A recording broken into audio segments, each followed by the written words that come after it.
उद्धव ठाकरे निवडणूक हरल्यामुळं त्यांची मानसिकता विकृत झालेली आहे। निवडणूक हरल्यावर ते मानसिक दबावाखाली आहे आणि मानसिक दबावाखाली जेव्हा लोक येतात तेव्हा ते विकृतीने बोलतात आणि कालचं संपूर्ण उद्धव ठाकरेचं भाषण हे विकृती दर्शवणारं होतं असं मला वाटतं।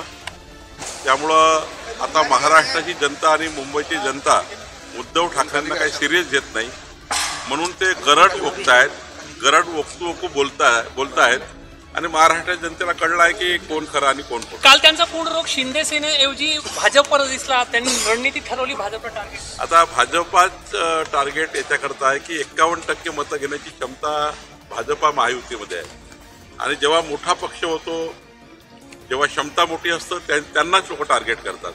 भाजपाच हा टार्गेट आहे उद्धव ठाकरेंचा, कारण उद्धव ठाकरेला माहिती आहे की भाजपवर बोलल्याशिवाय त्यांना काही त्यांची वाढ दिसत नाही आणि भाजप आता त्या ठिकाणी खऱ्या अर्थाने विकासाच्या भूमिकेमध्ये आहे, विकसित महाराष्ट्राच्या भूमिकेमध्ये आहे। त्यामुळं मला असं वाटतं की उद्धव ठाकरे हे त्या मानसिकतेत बोलतात। महाराष्ट्राच्या इतिहासामध्ये पहिल्यांदा मुद्रांक विभाग ई बॉन्ड लॉन्च करते आहे आणि ई प्रणालीच्या माध्यमातून तुम्हाला विदाऊट स्टॅम्प पेपर घेता, स्टॅम्प पेपरची गरज नाही, आता ई बॉन्डवर तुम्ही स्टॅम्प पेपर घेऊ शकता।